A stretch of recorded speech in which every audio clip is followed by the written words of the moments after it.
বঞ্চিত হচ্ছে, জাতিত্বের অধিকার খর্বিত হচ্ছে। পাশাপাশি আজকে বাংলার বুকে 2019 সালে 19-20 সালে একটি সংস্থা গড়ে উঠেছে আদিবাসী সমাজের মধ্যে। সংস্থাটির নাম হচ্ছে West Bengal tribal welfare association.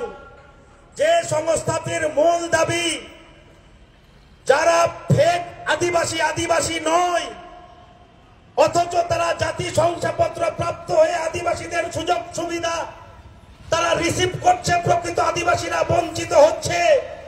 অর্থাৎ ফেক আদিবাসীদের ধরো, তাদের সার্টিফিকেট ক্যান্সেলেশন করো, প্রয়োজনে তাদের বিরুদ্ধে আইনি ব্যবস্থা হোক।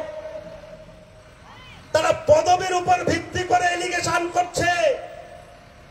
আর আমরা দেখতে পাচ্ছি পশ্চিমবঙ্গ সরকার আইডেন্টিফিকেশন অ্যাক্টের উপরে জাতি শংসাপত্র ঠিক না বেঠিক তার উপরে এলিগেশন করছে।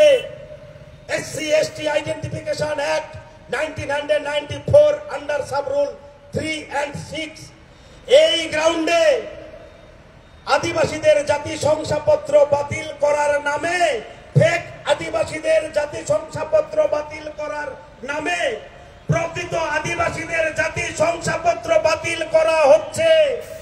সুতরাং ফেক আদিবাসীদের জাতি শংসাপত্র ধরতে গিয়ে, বাতিল করতে গিয়ে প্রকৃত আদিবাসীদের জাতি শংসাপত্র যাতে বাতিল না হয়, প্রকৃত এসসি মানুষদের জাতি শংসাপত্র যাতে বাতিল না হয়, সংবিধান বাঁচাও সমিতির পক্ষ থেকে আজকের এই মঞ্চ থেকে আমরা বার্তা দিয়ে যাই, দাবি জানিয়ে যাই।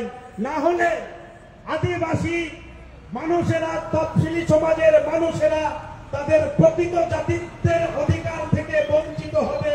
সেক্ষেত্রে আমরা যারা বিভিন্ন সামাজিক সংগঠন করছি, তাদের উদ্দেশ্যের ক্ষেত্রে আজকে যে উদ্দেশ্য, সেই উদ্দেশ্যটা বিঘ্নিত হবে। আর রাজ্য সরকার বা কেন্দ্র সরকার পরিচালিত যে প্রশাসনিক দপ্তর আছে, তারা এই ধরনের এলিগেশন পেলেই তারা পদবীর উপর অজুহাত এনে আইডেন্টিফিকেশন অ্যাক্টকে অ্যাক্টিভ করে প্রকৃত এসসি এসটি মানুষদেরকে জাতি শংসাপত্র বাতিল করছে, যেটা কাম্য নয়। আমরা চাই যারা প্রকৃত এসসি বা এসটি নয়, তারা যেন জাতি শংসাপত্র না পায়, পক্ষান্তরে প্রকৃত এসসি এসটি মানুষেরা তারা যাতে জাতিত্বের অধিকার না হারায়, সেটাও সরকারকে দৃষ্টি আকর্ষণ করে যায় সংবিধান বাঁচাও সমিতির আজকের এই মঞ্চ থেকে। এটাও আমাদের একটা দাবি।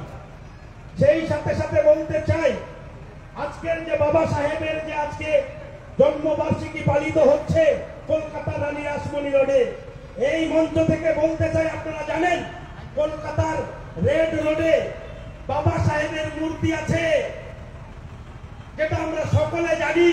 আপনারা একটু গিয়ে দেখে আসবেন তো যে ওটা কি সত্যি বাবা সাহেবের মূর্তি। বাবা সাহেবের মূর্তির নামে ওখানে ফেক মূর্তি স্থাপিত হয়েছে।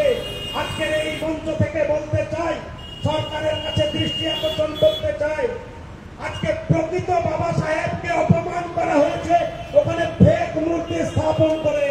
তাই আজকের বিনয়ের সাথে আবেদন করে যায় যে আজকে সেই রেড রোডে প্রকৃত বাবা সাহেব, যিনি আমাদের এই ভারতবর্ষের পিতা, আম জনতার পিতা, দলিত সমাজের পিতা, তাকে এভাবে ফেক মূর্তি বসিয়ে অপমান করা চলবে না। না হলে আগামী দিনে কলকাতার বুকে দলিত সমাজের মানুষ বাংলাদেশী संविधान बचाओ समिति का जो है ये प्रोग्राम चल रहा है, और ये मैं आपको दिखा रहा हूँ ग्राउंड जीरो रिपोर्ट। इस गाने से किस तरह से संविधान